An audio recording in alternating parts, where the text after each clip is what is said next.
Messieurs, bonjour, bienvenue dans cette émission Face à Face, une émission spéciale en direct de nos studios Jimmy Welepan en province Nord. Nous en rejoint dans ce plateau deux invités. Nous avons donc à ma droite Henriette Maïtidine, donc maire de la commune de Poum et chef de groupe de la liste, chef de groupe UCFLNKS.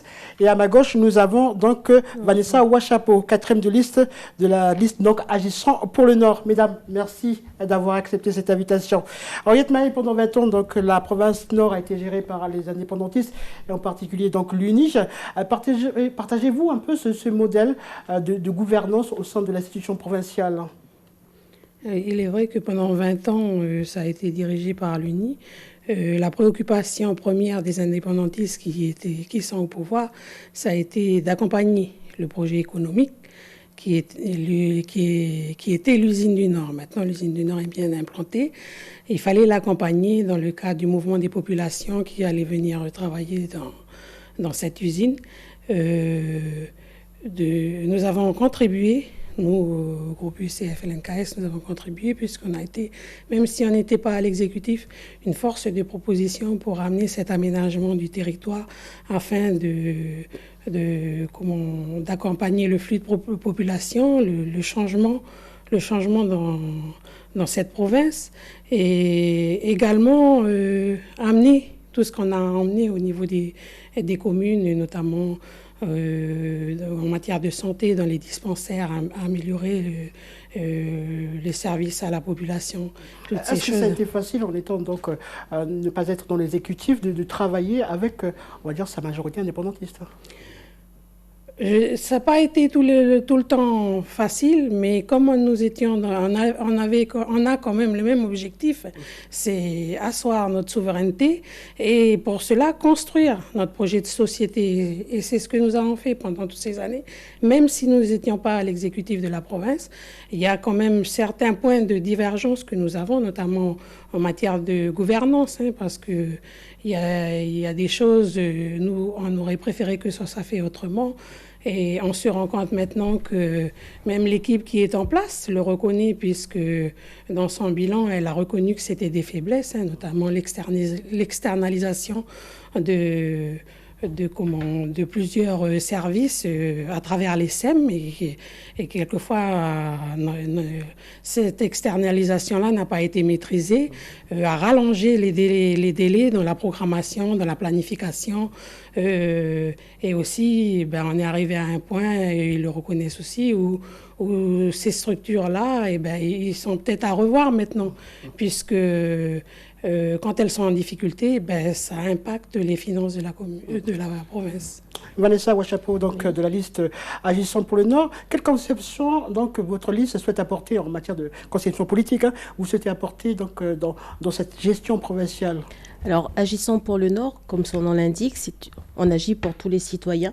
Et notre démarche, elle se veut constructive et force de proposition. Comme elle l'a dit, Mme Maé, la province, elle sera toujours majoritairement indépendantiste.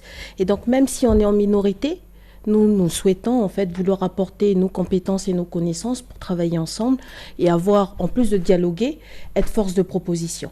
Toujours dans le but de favoriser le bien-être et la qualité de vie en province Nord. Alors, la compétence est importante, la compétence aussi au sein d'une liste. Est-ce que le fait de rajeunir les listes, ça peut apporter donc un peu plus de souplesse et de créativité, Madame Henriette Maïcha? Moi, je pense qu'il faut que les générations qui arrivent prennent leur place sur les listes, parce que les besoins, la société, elle évolue, les besoins évoluent, la jeunesse arrive avec d'autres besoins. Les personnes qui étaient là avant ont réfléchi pour les besoins qu'il y avait à l'époque. Maintenant, tout évolue. On amène de l'aménagement, on amène un service aux populations et on crée d'autres besoins. C'est la vie.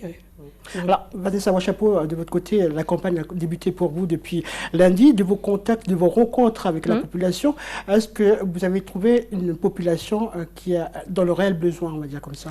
Alors, c'est vrai qu'on a commencé par la côte Est et les problématiques des communes de la côte Est ne sont pas les mêmes. La province Nord a plusieurs communes avec des contraintes, des ressources qui leur sont particulières. Et donc, il y a beaucoup de contraintes qui reviennent quand même, notamment la gestion de l'eau sur la côte Est, la politique en elle-même, ils n'ont plus confiance et ils aiment et les gens ils veulent revoir des nouveaux visages. Et le fait que les jeunes s'engagent, comme vous l'avez dit, comme Mme Maë l'a bien dit, durant ces 30 ans,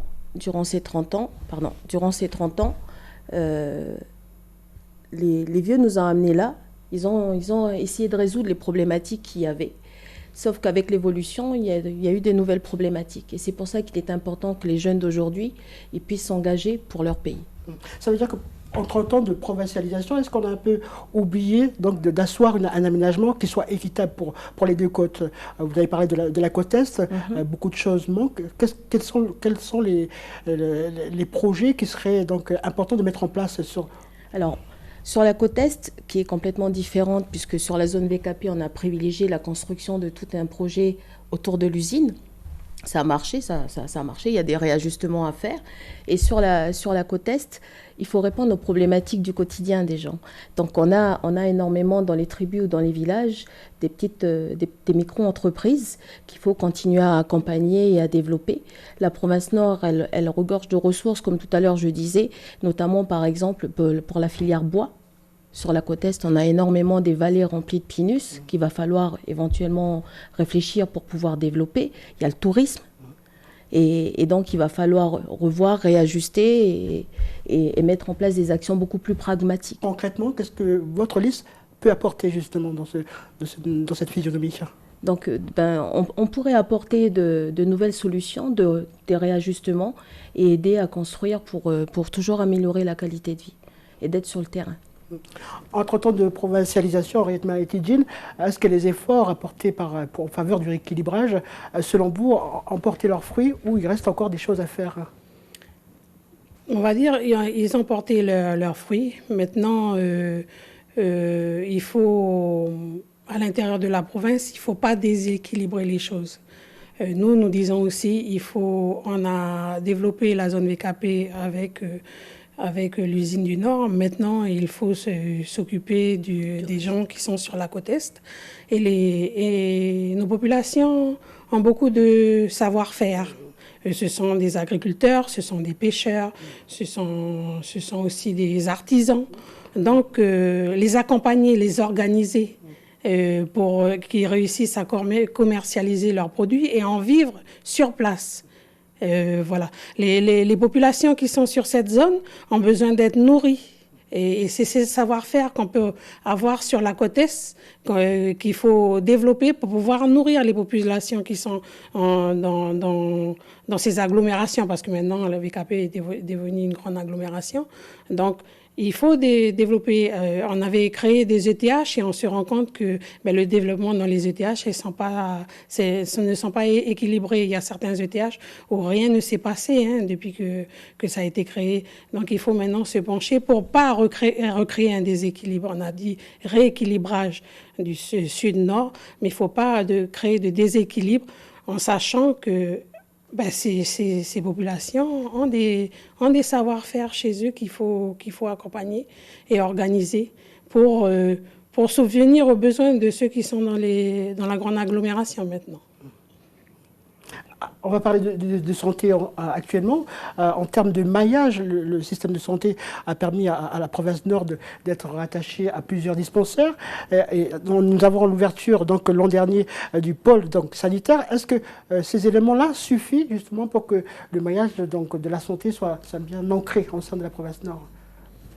Alors, concernant les dispensaires, il faut noter toutefois qu'en Nouvelle-Calédonie, on est le seul pays français où il y a énormément de dispensaires dans tous les villages. Il y a des villages en métropole où il n'y a pas de dispensaire. Donc on a cette chance, nous en province Nord, d'avoir un dispensaire par village. Le fait qu'il y ait eu l'hôpital, c'est très bien. Il va falloir en revanche travailler en synergie. Il faut que tout le monde travaille en synergie, tout le monde travaille en relation de façon à ce qu'il y ait des choses communes. On ne peut pas être dans une province, dans un village de la province Nord, se dire non, on ne peut pas vous traiter, on va vous envoyer à Koné. Ah non, c'est pas à Koné, on va vous envoyer là. Donc il faut travailler tout le monde ensemble, en collaboration. Et concernant les dispensaires, il y a un souci qui se pose, et notamment c'est lorsqu'ils sont menacés par la délinquance. C'est le gros souci. Il y a des zones où ils n'ont pas de médecin. Donc comment on fait pour pouvoir faire en sorte qu'un médecin reste dans un village pour soigner la population? Donc toutes ces problématiques-là, il va falloir trouver des solutions concrètes. Sur cette question, Mme Henriette Mahé, qu'est-ce que la liste donc UCFLNKS Nord entend proposer justement? Donc, effectivement, la carte sanitaire de la province a énormément changé, puisque maintenant, on se retrouve avec le pôle sanitaire de Koné. Au début, on avait développé, pour permettre l'accès aux soins de tous, développer les dispensaires. Maintenant, je pense qu'avec le pôle sanitaire de Koné, il est urgent de revoir le schéma des urgences, parce que c'est quelque chose qui avait été promis en même temps que l'ouverture du pôle sanitaire, mais qui n'a pas été réalisé. Donc dans l'intérêt de la population de la province Nord, il est urgent que ce schéma des urgences soit revu, parce que les choses ont changé, les donnes ont changé.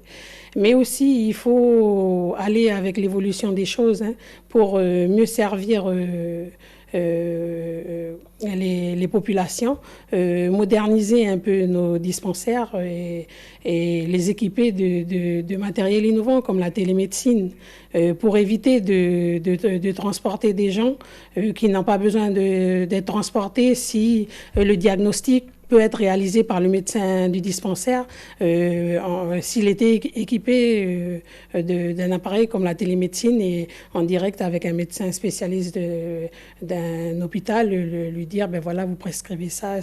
C'est ces choses-là pour améliorer l'accès aux soins de nos populations. En ce qui concerne la sécurité des dispensaires, c'est quelque chose qui a été pris en charge par la province pour certaines communes où il y avait énormément de difficultés, mais c'est de promouvoir avec les communes les préoccupations avec les forces vives des communes pour... c'est les communes qui sont les premières concernées parce que c'est leur population, c'est leurs jeunes, c'est d'arriver à faire des espaces de partage et puis pour que chacun prenne leurs responsabilités parce que c'est quand même un problème transversal qui ne concerne pas uniquement les institutions mais également un retour vers les familles, les autorités coutumières et tout. Mais il faut vraiment s'en préoccuper. Et puis derrière tout ça, il y a aussi le fléau qui est le cannabis, l'alcool. Justement, à travers ces différents points que vous avez soulevés, est-ce que aussi il y aurait un travail à faire à destination de la jeunesse? On parle beaucoup de la jeunesse ici en province Nord, mais pas assez suffisamment d'outils ou de moyens sont mis en place. Que pensez-vous Vanessa Ouachapot? Par rapport à la jeunesse, il y a eu des outils qui ont été mis en place, mais à mon sens, pas adaptés. Donc le jeune, il faut qu'il se sente au cœur des préoccupations, au cœur des domaines. Il faut remettre le jeune au centre des dispositifs pour qu'il se sente impliqué et surtout qu'il soit responsable. On parle beaucoup que on fait rien pour les jeunes, mais il faut avoir envie d'y aller.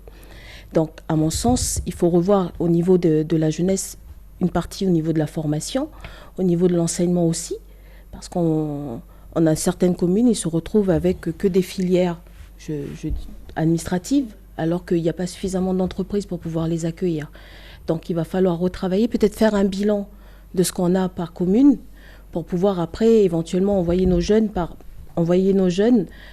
sur des filières qui porteront à venir. Là aujourd'hui, il va falloir refaire la cartographie des métiers pour pouvoir pas l'envoyer faire des études et puis finalement quand il revient, on n'a pas de boulot à lui proposer. Ce sera ma dernière question, une question à vous, donc Vanessa Ouachapot. Vous êtes novice en politique. Quelle serait votre mission en tant que, si vous êtes élu, en tant que jeune élu, au sein de l'institution provinciale Nord? Ma mission, c'est de pouvoir m'occuper des gens. C'est d'aider les gens. Et si demain je suis élue, je travaillerai avec transparence, avec rigueur. Et je serai toujours dans une démarche constructive pour le bien des gens du Nord. Henriette Mahé Tidine de la liste UCFLNKS et Vanessa Ouachapot de la liste Agissons pour le Nord. Merci, mesdames, d'avoir accepté notre invitation. Merci. Une émission que vous pourrez trouver sur notre site internet La Première en Nouvelle-Calédonie. Merci de votre attention. Excellente journée sur nos antennes. Le face-à-face.